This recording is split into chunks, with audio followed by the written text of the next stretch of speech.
प्रश्न ये पैदा होता है कि अगर हनुमान जी ने बाल समय में रवि भक्ष लियो, सूर्य को निगल लिया, अभी बचपन में, तो प्रश्न करने वाले तो ये भी कहते हैं कि ठीक है, हम इस तथ्य को मानते हैं कि हनुमान जी बाल्यावस्था से इतने तीव्र थे तो उन्होंने निगल लिया सूर्य को, लेकिन जब वो लंका गए, अगर वो इतना शरीर अपना इतना विराट बना सकते थे तो उनको लंका जाने के लिए पुल बनाने की क्या जरूरत थी?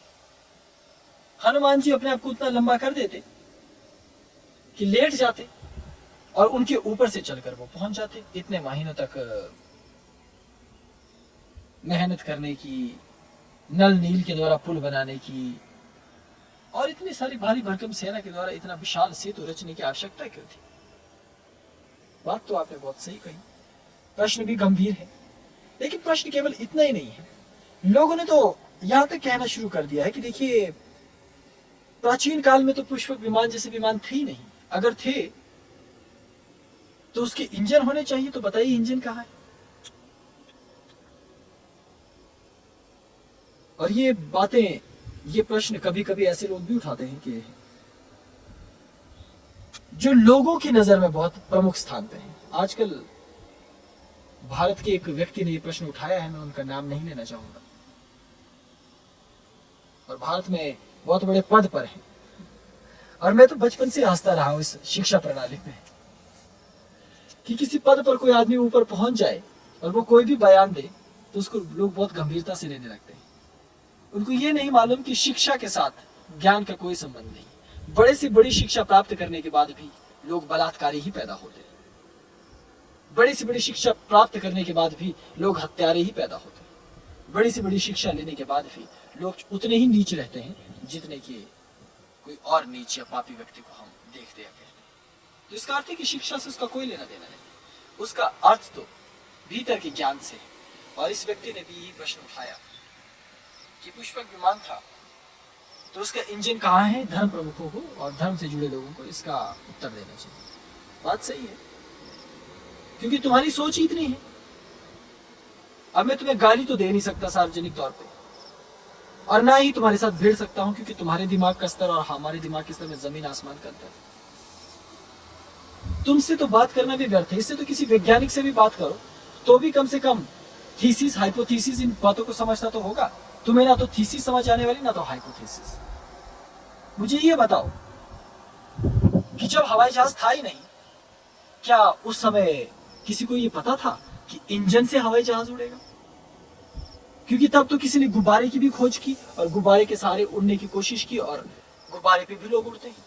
पैराग्लाइडर की खोज हुई, उसमें तो कोई इंजन नहीं है, पैराग्लाइडर तो तब भी उड़ रहा है कि नहीं उड़ रहा है? और तुम्हारे जमाने में तो पैराग्लाइडर है ना, तो अब क्या मैं आकर दिखाऊं कि पैराशूट और पैराग्लाइडर को देख लो, ये बिना इंजन के चल रहे हैं, उड़ सकते हैं।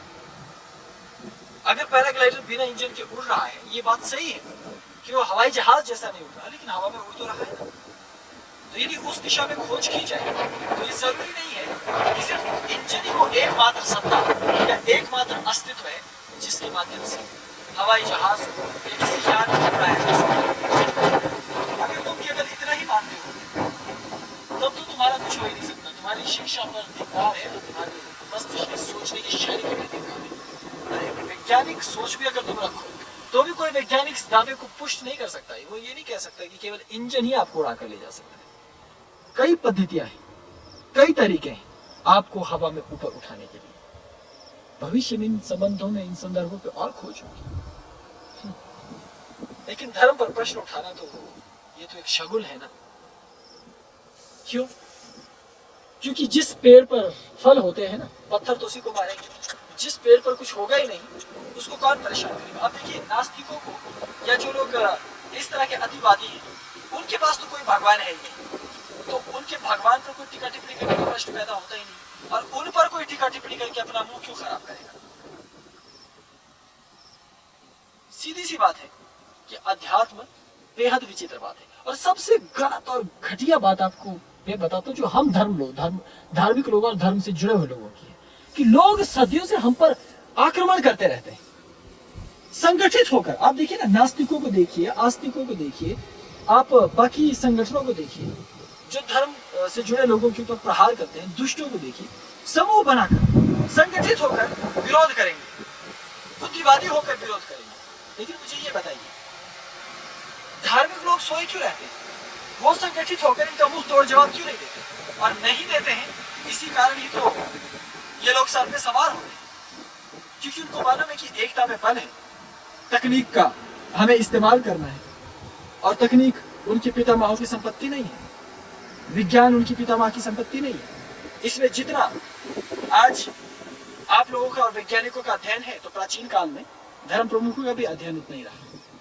उन्होंने भी हर चीज में योगदान दिया। जरा पीछे पलट कर देखो, जो तुम्हारा केमिस्ट्री है वो एल्केमी से ही निकला है। एल्केमी देखिए कहां से पैदा हुआ, धर्म से ही पैदा हुआ, तंत्र से ही पैदा हुआ। खैर, जिसने नहीं सुनना है, अब देख लीजिए ना, एक बात है, जो व्यक्ति कुछ नहीं सुनना चाहता है, कान में उंगली देकर रखे, आप उसको 1000 बार समझा दीजिए, वो तो पहले से ठान बैठा है ना कि मुझे तो मानना ही नहीं है, मुझे तो सुनना ही नहीं है। तो इस तरह की कुछ छछूंदर हैं, ये पहले से मान बैठे हैं हमने तो अध्यात्म को गलत साबित करना है, तो कुछ भी कहें। अच्छा, तुम्हें कैसे मालूम कि ज्ञान प्राचीन काल में नहीं था? या तुम्हें कैसे मालूम कि परमात्मा सर्व सामर्थ्यवान है और वो उस बच्ची को नहीं बचाता? ये बच्ची मर गई तो उसके पीछे परमात्मा का हाथ है। क्या तुमने कभी धर्म को पूरी तरह से पढ़ा है? वेद वेदांत क्या होता है इसको जानते हो? शास्त्र आगम निगम क्या होता है इसको जानते हो? परमात्मा क्या इसको तुमने पढ़ा है? देखो, जिसको जिज्ञासा है ना, वो बकवास नहीं करता कभी। मुझसे सब सीखो ना तुम। जैसे मैं तुम्हें विज्ञान का उदाहरण देता हूँ। थॉमस एल्वा एडिसन नाम का एक व्यक्ति हुआ, उसने विद्युत की खोज की, विद्युत का बल्ब बनाया। तो आप बताइए, क्या उसने फेसबुक पे जाकर या टेलीविजन मीडिया पे जाकर या बाजार में चौराहे पर खड़ा होकर कहा कि अरे क्या कोई ऐसी चीज हो सकती है जो प्रकाशित हो सकती हो, जो विद्युत को प्रकाश में परिवर्तित कर सकती हो? यदि संभव है, किसी कोई जानता है तो बताए इस विद्या को। नहीं, क्योंकि उसके मन में जिज्ञासा थी, उसको तलाश थी, उसको जरूरत थी इस प्रश्न को हल करने की, इसलिए उसने अपनी तलाश खुद की। और भारत में तो कहावत है, जिन खोजा तिन पाया गहरे पानी पैठ, मैं बावरी खड़ी रही दूर किनारे बैठ। तो गलती तुम्हारी है ना, अगर तुमको नहीं पता कि परमात्मा इस क्रीड़ा में हस्तक्षेप क्यों नहीं करता। यदि बच्ची का बलात्कार हो रहा है तो बचाता क्यों नहीं? हिरण को शेर खा रहा है तो बचाता क्यों नहीं? ये सृष्टि है, ये माया है। इसको समझने के लिए, इसके अध्यात्म की तर्क और विवेचना को समझने के लिए तुम्हें अध्यात्म को तलाशना होगा। फिर इसके बाद भी एक और प्रश्न है। लोग कहते हैं कि यदि पृथ्वी पर अवतार आते हैं तो वो भगवान कैसे हो सकते हैं? पहले तो वो ये कहते हैं कि भगवान होता ही नहीं है। फिर यदि उनको तर्क के द्वारा, छल बल, साहस, बौद्धिक चातुर्य इनसे समझाया जाए, क्योंकि आत्मा अनुभूति तो उनके पास है नहीं, आत्मा अनुभूति के लिए वो तैयार है नहीं, इसलिए सत्य रूपी परमात्मा को तो वो समझ नहीं सकते। समझेंगे तो कुतर्क को ही, और मेरी नज़र में वो कुतर्क है, लेकिन आप उसको तर्क भी कह सकते हैं।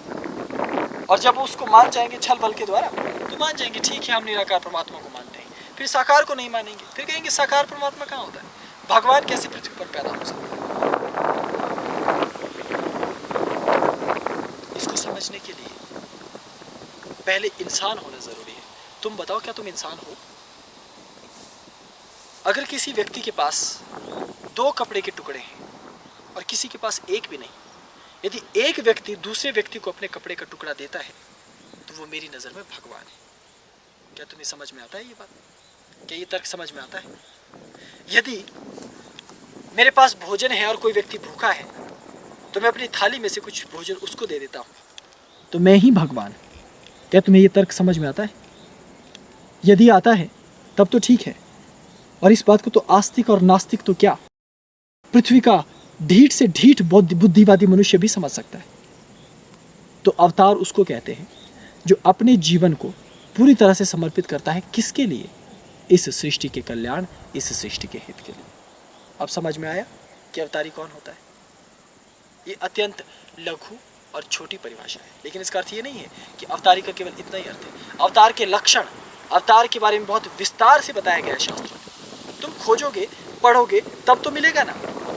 तलाशोगे नहीं तो कैसे मिलेगा, तो कैसे पता चलेगा? और इसीलिए भारत में गुरु को अवतार कहा जाता है। गुरु ब्रह्मा, गुरु विष्णु, गुरुदेव महेश्वर। उनके चरणों की पूजा की जाती है। लोग उनके चरणों का चरणामृत पीते हैं, उनके साथ जीना चाहते हैं, उनके साथ रहना चाहते हैं, क्योंकि गुरु का दर्शन करना, गुरु के साथ रहना आपको पवित्र और पुण्यवान बनाता है। क्यों?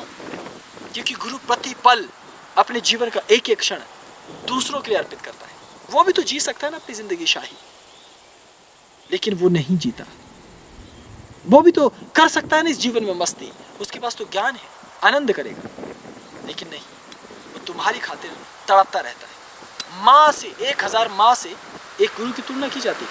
1,00,000 माँओं के बराबर एक गुरु और हजारों गुरुओं के बराबर एक दिव्योग गुरु, एक मानवोक गुरु माना जाता है, और हजारों मानवोक गुरु के बाद एक दिव्योग और हजारों दिव्योग के बाद एक सिद्धोक गुरु माना जाता है। पर ये सब चीजें उनके लिए है जिनकी तलाश सच्ची हो, जिसकी तलाश छिछली हो, जिसकी तलाश में छदमता हो, जिसकी तलाश में ढोंग हो, और जो केवल प्रश्न के लिए ही उठाना चाहता हो। उनका कुछ नहीं हो सकता, और मैं उनकी प्रश्न का उत्तर देना जरूरी नहीं समझता।